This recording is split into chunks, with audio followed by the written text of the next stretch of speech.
we're gonna do a really simple tarpon snake. Tarpon snakes are great for, early in the morning, later in the afternoon when it's super overcast. Dredging for tarpon a lot of times will get you a bite whenever you can't see fish and you can't really do a whole lot of the sight casting thing.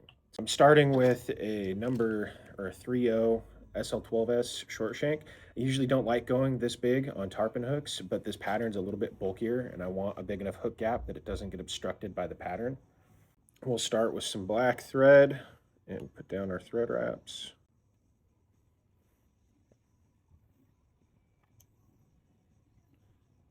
I'm stopping my thread wraps level with the barb on the hook. So next we're going to put in the strung rooster saddle hackles. So there's two different ways that we can put these feathers in. We can either tie them in like this so that the curvature is going out, and that can create some nice movement, but it also increases the risk of fouling with the pattern. Another way you can do it is mating your feathers when you put that curvature together, and it's going to be a little bit hard to do this here in my hands, but usually it'll end up slicking down like that, and it'll help a lot with fouling issues. There isn't a right way to do it. I'm going to mate the feathers for this pattern. So I'm going to start by putting this in. I'm going to put it along the shank here. I'm going to use some of this fluffiness in here to help me a little bit. And I'm not going to strip it to the quill, because if I pull these off, these little barbels off, and strip it down to the quill, I'm trying to tie something round onto something round. And then when you're wrapping your thread around it, it's typically going to apply uneven tension, and it's going to make your feather roll. And it's going to be really hard to keep your feather in the orientation that you want it. Another trick we can use when we're tying this in is, instead of tying tight wraps, we can also do spiraled wraps that are a little bit looser, which is going to distribute that pressure along this way, the quill of the feather, which is going to put less torque on it this way and make it roll a little bit less. So we'll start with looser wraps spiraling up, and then we'll come back through tight to lock it down. Get this lined up about where we want it. So we're going to be doing these little bit looser spiraling wraps. We're going to do like 2 or 3 wraps up, and then we're going to give it, while holding this in place, a little bit of a tug for tension, and then we are going to back wrap with closer, tighter wraps to lock it into place. And you can see it didn't change its orientation or roll tying that in. So now we're going to do our next feather. So another trick when you're tying these in, if you want them to match in length, if you start trying to tie it in where it's exactly matching in length, sometimes it'll shift in your tying. And because of the direction of these barbels, you can't pull it back out without stripping it, but you can pull it forward. So I typically tie it in a little bit longer than the first feather for those spiral wraps. So you can see it's just a smidge longer. Hold it in place. We're going to do our looser spiral wraps, and then we're going to do one tighter wrap. Now I'm going to grab the stem and pull the feather forward until they are the same length, which, like that right there. Make sure it's all nice and pinched in place, and tight wraps back. You can see we have the 2 feathers, same length, mated in, and haven't rolled. Now I have 2 more slightly shorter feathers that we're going to tie in on top of that, same exact process. I usually tie these in just a smidge shorter than those first 2.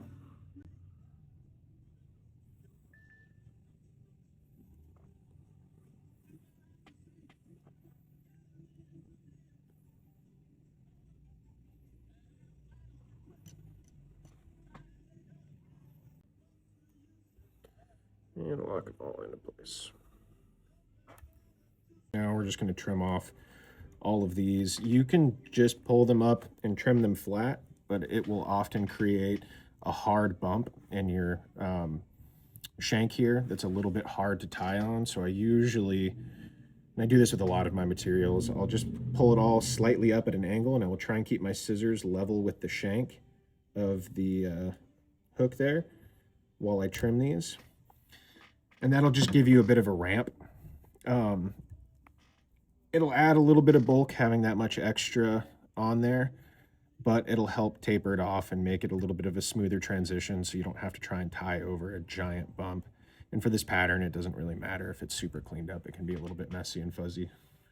So now we're going to add some marabou in. So I have a plume of select marabou. I just picked one that is nice and fluffy, and we're just going to grab some of this off of one side and start pulling it away from the quill and rolling it down here into a clump as we pull it away.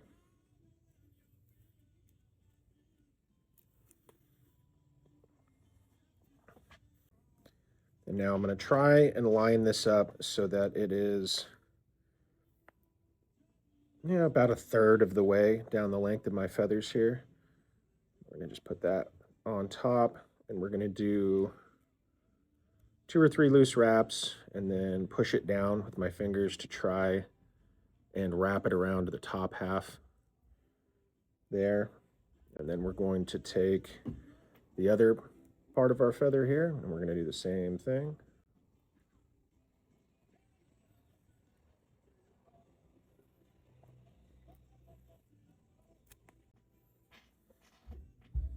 We're just going to split the bundle over the point of the hook, pull it back here with our fingers,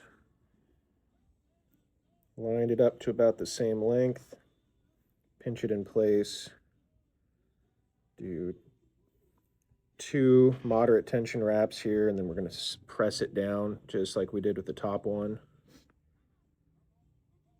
Hold it in place and then tighten it down. All right, now we're just going to trim off all of this excess, and these stems aren't near as bulky. I mean, they're the barbels, so you can trim these pretty tight and it won't make a huge difference.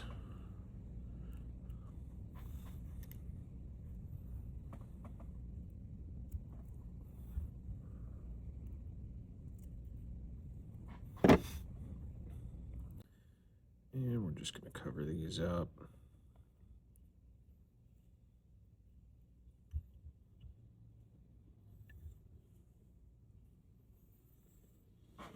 So next I'm going to palmer some schlappen for the head.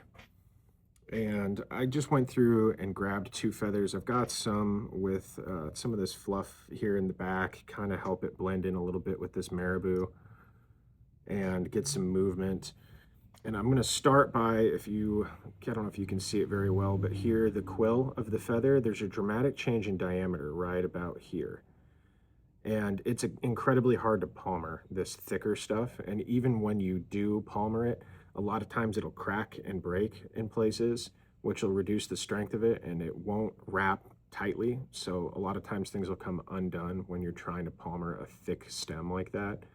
So we're going to start by grabbing the barbels right before it gets thick and peeling them off. So it just gives me a little bit of a marker to know where I'm tying this in at. I'm going to go ahead and do that on both sides here. And then we're going to do that on the other feather. Now, I don't try and match the lengths of these feathers. I'm more concerned about starting out with that thin portion of the quill. If the tips don't line up, that's not a huge deal. We're palmering it. So once I do that, I'm going to layer these 2 feathers on top of each other and make sure that the bends are in the same direction. And then we're going to set them with the quills towards me, feathers away from me. And we're going to tie those into place here in front of the marabou. And I'm trying to tie them out at an angle like this. That, again, it helps with starting you in the right position for palmering these feathers. If you tie it straight back in, a lot of times it'll crack the quill when you're trying to pull it out to palmer it, and then it's going to want to turn and wrap in a funky direction. So And we'll just trim these and lock them into place. We're going to bring our thread forward here and rest it on my bobbin rack. First thing that I usually do before I start palmering is I push all of these barbels back. I kind of want them flared out. That's going to help me manipulate this material a little bit better while I'm palmering it and help keep all of these barbels from getting trapped under the shank or under the stem of the feather while I'm palmering it. So now I'm going to do one full turn to where I meet up with where I started my palmering, just to make sure that I have even bulk around the start of it, and then I'm going to start spiraling out my wraps so that I don't have too much density. And then I'm going to keep brushing these barbels back as I spiral it forward. Now as I start getting towards the eye of the hook, I'm going to start tightening my wraps because I'm getting into a lot more of this less fluffy portion of my schlappen. And I also want the head, the very front of the head, to have more density to help push water without giving the fly too much bulk. So we're going to start tightening these wraps as we get to the front.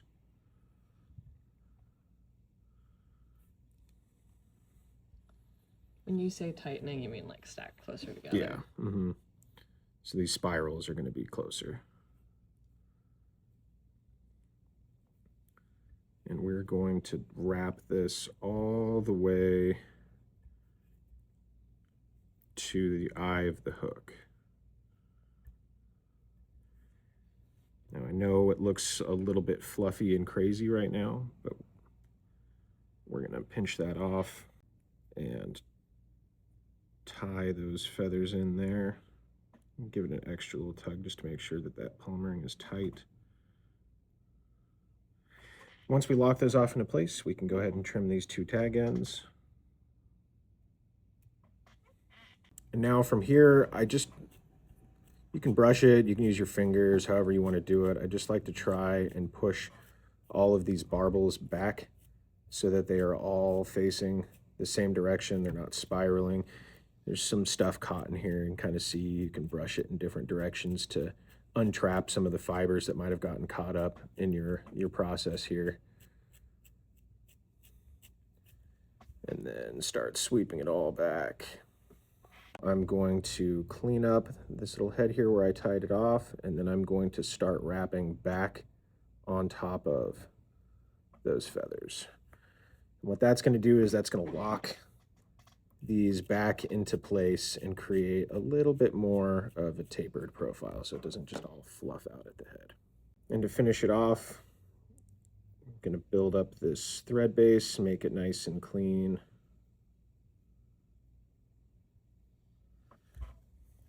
And we're going to do a whip finish.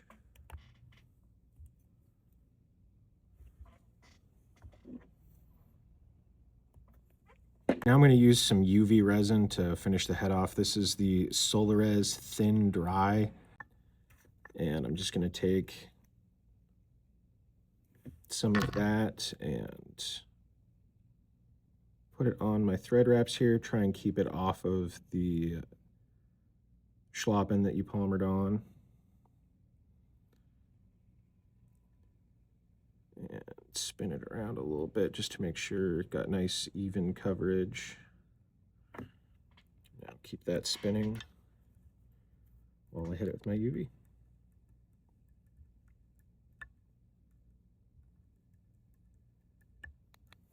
That's a simple dredge fly. There's not a whole lot to it. It's not the prettiest thing in the world, but it's got a lot of movement. It pushes water, and especially in these darker colors, it's going to silhouette really well earlier in the morning or later in the afternoon. Great for dredging for tarpon. Super simple, fast to tie, effective.